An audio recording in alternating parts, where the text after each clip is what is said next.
Entonces, como estamos viendo, Elías forma parte de la iglesia verdadera del Dios viviente. Esa iglesia es por la cual Cristo murió, tal como dice en Efesios capítulo 5, versículos 25 al 27. Maridos, amad a vuestras mujeres, así como Cristo amó a la iglesia y se entregó a sí mismo por ella, para santificarla, habiéndola purificado en el lavamiento del agua por la palabra, a fin de presentársela a sí mismo, una iglesia gloriosa, que no tuviese mancha, ni arruga, ni cosa semejante, sino que fuese santa y sin mancha.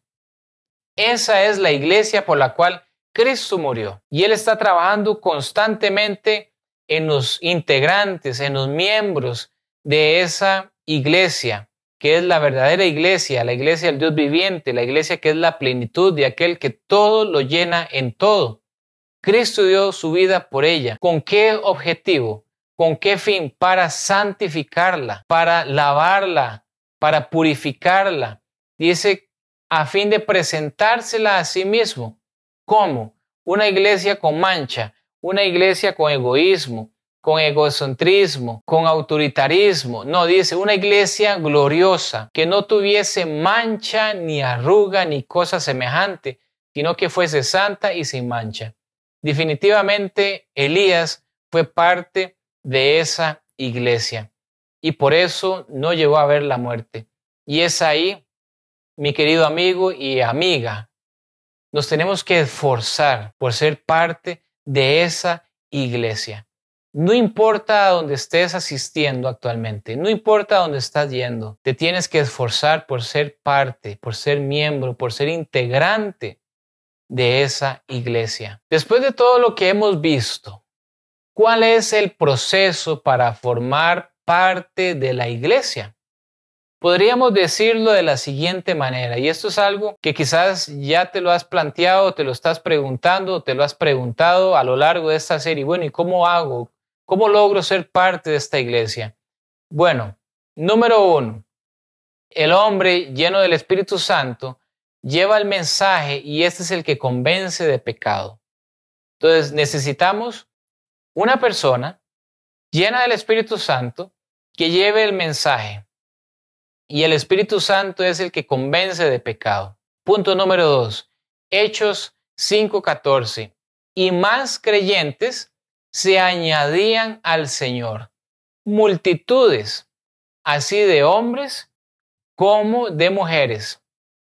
Entonces, a través de la predicación del Evangelio, por un hombre o una mujer llena del Espíritu Santo, convence a las personas de pecado y entonces se añaden al Señor. Paso número 3. ¿Cómo se añaden al Señor? Por medio del bautismo, como dice Gálatas 3:27. Punto número 4. Después de esto, ¿quién añade a la iglesia? Porque en Gálatas 3:27 lo que está diciendo es que cuando somos bautizados somos revestidos de Cristo. Entonces, ya siendo revestidos de Cristo, ¿quién me añade a mí a la iglesia? ¿Mi pastor? ¿Mi sacerdote? ¿El papa? ¿El presidente de mi denominación? ¿Quién me añade a la única y verdadera iglesia, la iglesia del Dios viviente? Veamos lo que dice en Hechos 2:47. Alabando a Dios y teniendo favor con todo el pueblo.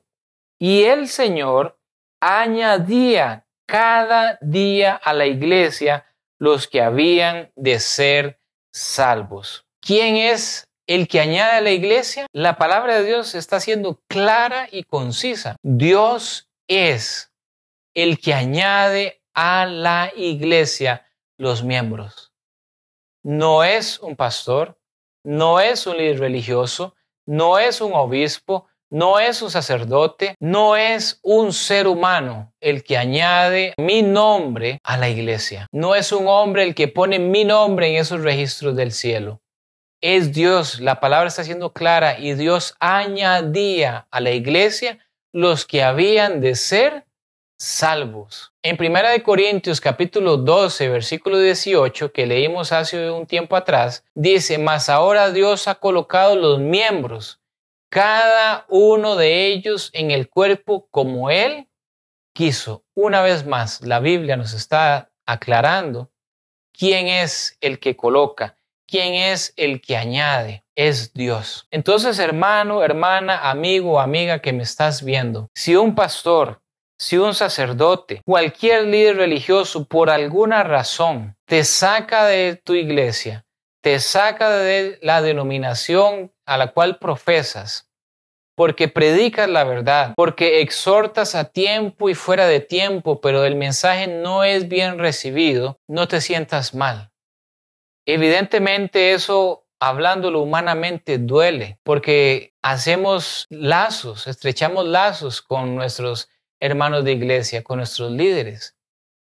Pero eso no debe entristecernos, porque ellos no fueron los que me agregaron a la iglesia, ni son ellos los que pueden sacarme de la iglesia. Entonces te animo a que sigas predicando, a que sigas exhortando, a que sigas llevando la verdad de Cristo a donde quiera que vayas. Es Él el que añade o el que quita, no es un líder religioso. Dice esta declaración: ningún hombre ni ninguna combinación o asociación de hombres puede jamás, por posibilidad alguna, añadir a alguien a la iglesia, que es el cuerpo de Cristo, la plenitud de aquel que todo lo llena en todo. Eso se logra solo por el bautismo del Espíritu Santo. Ningún hombre puede añadir a nadie a la iglesia. Y gracias al Señor, ningún hombre, ni ninguna combinación o asociación de hombres puede cortar, excomulgar o expulsar a nadie de la iglesia. Es la iglesia de Dios, es el cuerpo de Cristo, es la morada del Espíritu Santo, y solo Dios y Cristo y el Espíritu Santo gobiernan allí. Increíble esta declaración, y está reafirmando y confirmando lo que estaba diciendo y lo que leímos en la palabra de Dios. Solo Dios añade miembros a la iglesia. Ninguna junta de iglesia, ninguna organización, ningún presidente, ningún sacerdote, ningún papa, nadie, ningún ser humano puede sacarte de la única y verdadera iglesia. Puede ser que sigas, en mi caso que soy adventista, profesando y creyendo en las doctrinas de la iglesia, pero por una u otra situación no estás ahí. Nadie puede impedir que seas parte de la verdadera iglesia. Siéntete parte de la iglesia de Dios, de la iglesia del Dios viviente, de esa iglesia que está conformada por los seres que están allá en el cielo y en la tierra. Y lo hermoso de esto es que aquellos seres que nunca han pecado nos ven a nosotros como familia. Bajan a este mundo oscuro, lleno de pecado. Vienen acá, por decirlo de alguna manera, y se ensucian en este mundo, pero lo hacen por amor y obediencia al Padre. Nos ven como conciudadanos, nos ven como sus familiares, como este ángel en Apocalipsis que le dice a Juan cuando él se arrodilla, dice: levántate porque yo soy siervo igual que tú. Somos miembros de una familia, qué maravilloso.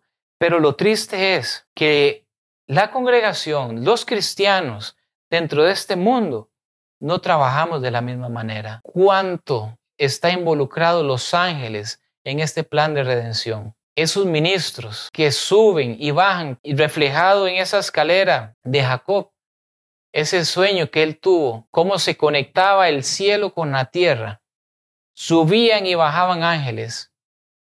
Es esa iglesia que está allá en el cielo viniendo a trabajar, a apoyar, a respaldar a la iglesia que está aquí en la tierra. Dista mucho la forma de ver y de trabajar de esa iglesia que está allá en el cielo con los que dicen ser la iglesia aquí en la tierra. Hay mucho que aprender de ellos, de cómo debería trabajar un verdadero miembro de la iglesia de Dios y no marcar divisiones, porque como no vas al mismo templo que yo, no eres mi hermano. ¿Pero acaso no somos miembros de la iglesia del Dios viviente? De la única, de la cual Cristo es la cabeza y nosotros el cuerpo, y que el cuerpo debería ser indivisible. Ahora vamos a pasar a otra sección que se titula Lo que no es la iglesia, porque lo que ya hemos visto anteriormente fue quizás un poco confuso para algunos el poder entender lo que es la iglesia y lo que no es la iglesia. Pero ahora vamos a enfocarnos en este momento en lo que no es la iglesia. Quizás sea más fácil entendiendo lo que no debe ser la iglesia para poder entender entonces lo que sí debe ser la iglesia. Veamos la siguiente declaración. La iglesia está fundada sobre los obispos y cada acto de la iglesia está controlada por estos mismos gobernantes, dijo San Cipriano. Fue fundada sobre estos, fue construido por ellos, existía para ellos, de modo que si la jerarquía hubiera dejado de existir, habría dejado de existir la iglesia, ya que este falso sistema fue fundado sobre los obispos y vivía solo de ellos. Era bastante natural que la unidad del obispado fuera afirmada por estos mismos gobernantes como la unidad de la iglesia. Qué interesante que esta persona, Cipriano, está diciendo que si esa jerarquía, que si la parte eclesiástica del liderazgo no hubiera existido la iglesia. Vea la profundidad de las declaraciones que está diciendo esta persona después de todo lo que hemos visto anteriormente. Sigue diciendo él, por lo cual debéis saber que el obispo está en la iglesia y la iglesia es el obispo. Y si alguno no está con el obispo, no está en la iglesia. Entonces, básicamente, este hombre lo que está diciendo se asemeja mucho a las palabras de Jesús, que el que conmigo no está, contra mí está. El que conmigo no cosecha, desparrama. Y eso no es lo que estamos viendo. Pero lamentablemente, aún dentro del mismo mundo protestante, lo vemos, os lo ven de la misma manera. Que si no se respeta la jerarquía que representa a la iglesia, entonces no estamos en la iglesia. Así es como surgió la llamada Iglesia Católica. Es decir, por un fraude y un engaño, robando y asumiendo como título un nombre totalmente equivocado y contradictorio. Porque como vimos al inicio de esta serie, católico significa universal. Básicamente están diciendo que ellos son esa iglesia que está ya en el cielo y en la tierra. Y eso es falso. Eso no es así. No se necesita mucha ceguera espiritual, orgullo, exaltación propia y descaro para sostener que una estructura de unos metros es lo que llena el cielo y la tierra y es universal en su alcance. Sin embargo, ellos lo hicieron. Ahora, sería muy fácil apuntar el dedo hacia la Iglesia Católica Apostólica y Romana para saber lo que no es la iglesia. Pero ahora vamos a ver algunos términos que se pueden aplicar a cualquier denominación. La autoridad.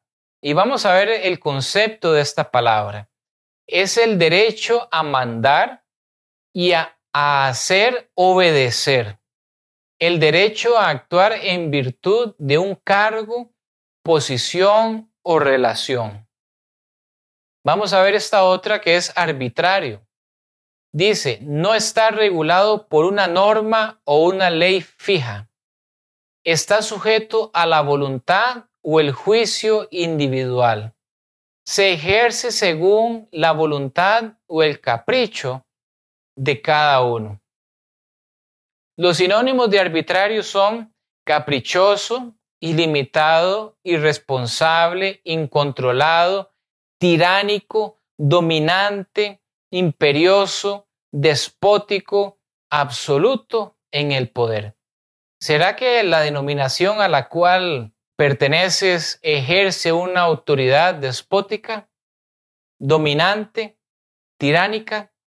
Conforme vayamos avanzando en esta sección, vas a encontrar las respuestas y vas a poder ver si tu denominación o religión lidera bajo estos principios de dominante y arbitrario. Primero, entonces, en cuanto a la autoridad en sí misma, la iglesia profesa ser de Dios y cuidar del pueblo de Dios. Eso es lo que la iglesia dice. Dice, nosotros profesamos ser de Dios, la iglesia de Dios, y cuidar del pueblo. Entonces, ¿qué autoridad, qué derecho tiene la iglesia sobre el pueblo de Dios para ordenar y hacerlos obedecer? Y muchas veces obligarlos a obedecer. ¿Qué autoridad tiene? ¿Qué derecho tiene la iglesia? Veamos lo que dice la palabra, porque todo esto lo estamos respondiendo con un escrito está. En Mateo capítulo 20, versículos del 25 al 28, dice lo siguiente. Entonces Jesús, llamándolos, dijo, ¿sabéis que los gobernantes de las naciones se enseñorean de ellas y los que son grandes ejercen sobre ellas potestad? Mas entre vosotros no será así, sino que el que quiera hacerse grande entre vosotros será vuestro servidor, y el que quiera ser el primero entre vosotros será vuestro siervo. Como el Hijo del Hombre no vino para ser servido, sino para servir y para dar su vida en rescate por muchos.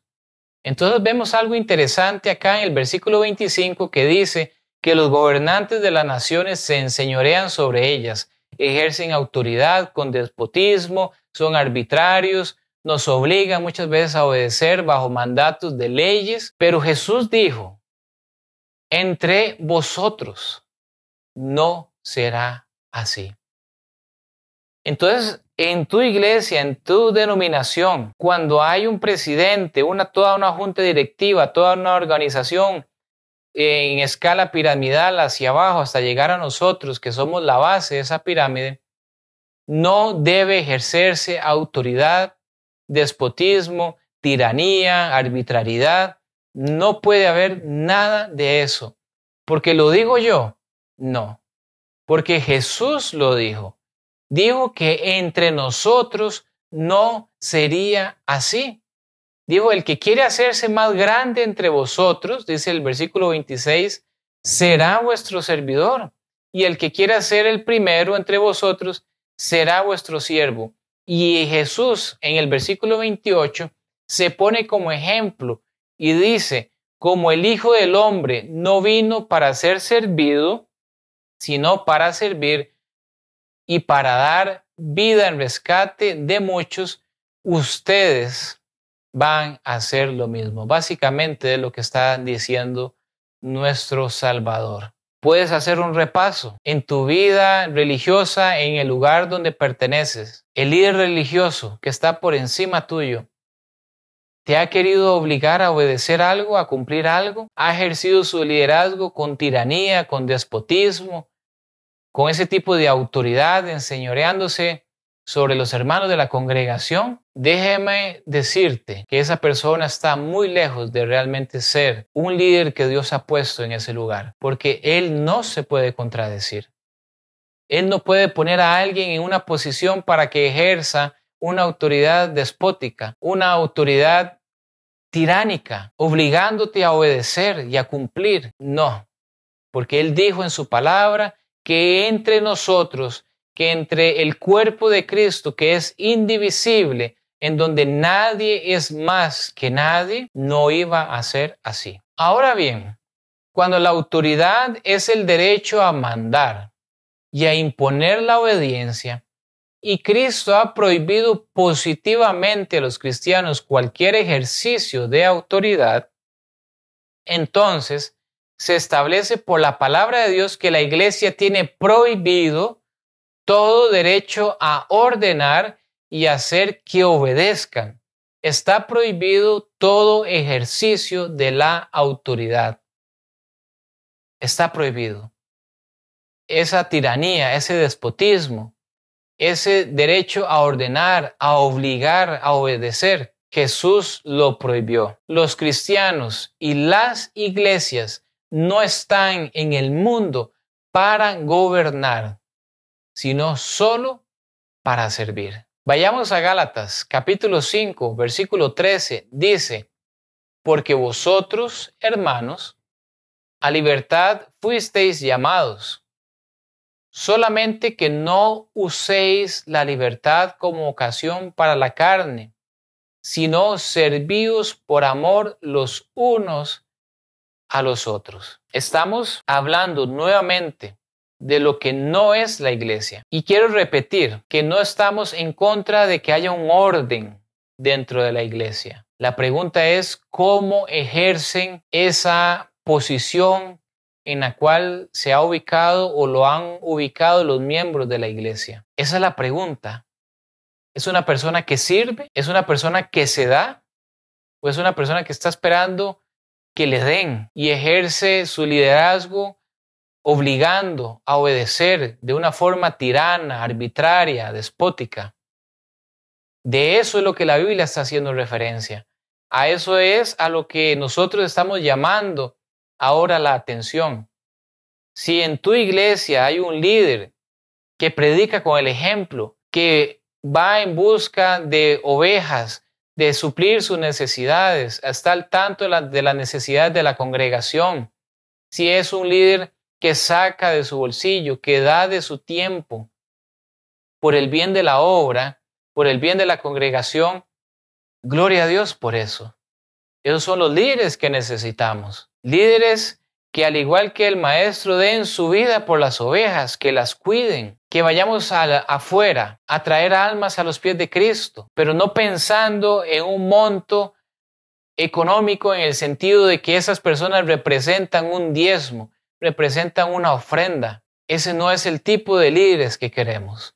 No es el tipo de líderes que la iglesia del Dios viviente necesita. El líder que Dios ha puesto en esa posición es un líder que sigue los pasos del maestro, y ya lo vimos en los versículos de Mateo, donde Jesús se puso de ejemplo y dijo: porque yo no he venido para ser servido, sino he venido para servir. Proverbios capítulo 30, versículos 21 y 22, vamos a ver algo increíble. Por 3 cosas se alborota la tierra, y la cuarta ella no puede sufrir.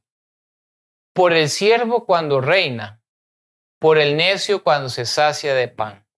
Estamos viendo lo que dice la palabra de Dios, que hay un problema, se alborota la tierra cuando un siervo se pone a gobernar. ¿Podría un siervo o un esclavo gobernar un país? Creo que todos sabemos que la persona debe tener cierta educación y cierto conocimiento para dirigir una nación. Entonces, dentro del mundo religioso, si todos estamos llamados para servir y algunos se levanta para reinar de forma autoritaria, tirana, arbitraria, despótica, ahí es donde vienen todos los problemas. La única manera de que cualquiera que se declare cristiano o la iglesia pueda tener en este mundo cualquier cargo, posición o relación que no sea la de sirviente, hay que asumir que lo ha tomado usurpándolo. Porque nuevamente Jesús se puso de ejemplo, dijo: yo he venido para servir y no para que me sirvan. Entonces, aunque tengas una posición dentro de tu iglesia, dentro de tu denominación, no implica que dejas de ser un servidor. Dios no te ha puesto ahí para que te sirvas y tomar la cuchara más grande y la porción más grande y tomar el dinero para llenar tus bolsillos. Dios no te ha puesto ahí con ese objetivo. Te ha puesto ahí para servir y para que prediques con el ejemplo. Entonces, cuando alguien se proclama o está en una posición y su espíritu cambia de servidor a que me sirvan y que me obedezcan, entonces ese lugar, esa posición la está usurpando. Dice esta declaración, dice: y este espíritu de su posición, que es la usurpación, por el cual un hombre o un grupo en la iglesia y en nombre de la iglesia ha reclamado y afirmado el cargo, posición o relación de ordenar y forzar la obediencia por el ejercicio de la autoridad, es el espíritu de Satanás y no de Cristo.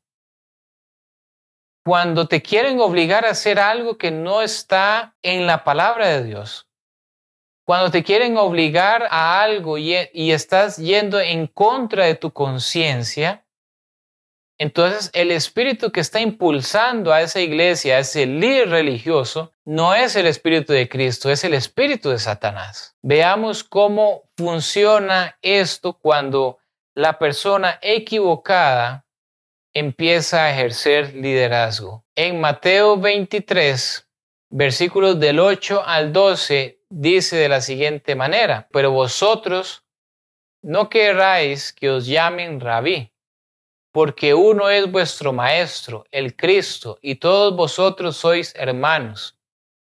Y no llaméis Padre vuestro a nadie en la tierra, porque uno es vuestro Padre, el que está en los cielos. Ni seáis llamados maestros, porque uno es vuestro Maestro, el Cristo. El que es el mayor de vosotros, sea vuestro siervo, porque el que se enaltece será humillado, y el que se humilla será enaltecido. Creo que la palabra de Dios es clara en decir que todos somos servidores, independientemente de la posición jerárquica que tengamos dentro de nuestra iglesia o denominación. Nuestro mayor ejemplo, que es Cristo, dijo que Él vino a servir y no ser servido, y esa debe ser nuestra consigna. Dice el versículo 11, el que es mayor de vosotros, sea vuestro siervo. Esa persona que es presidente, que es pastor, que es líder, ha tenido la bendición de estudiar y prepararse para dirigir las riendas de esa iglesia y poner su vida, su conocimiento al servicio de Dios y de toda la iglesia, y no para ejercer su posición con autoridad de forma arbitraria, tratando de sacar el mayor provecho a su posición.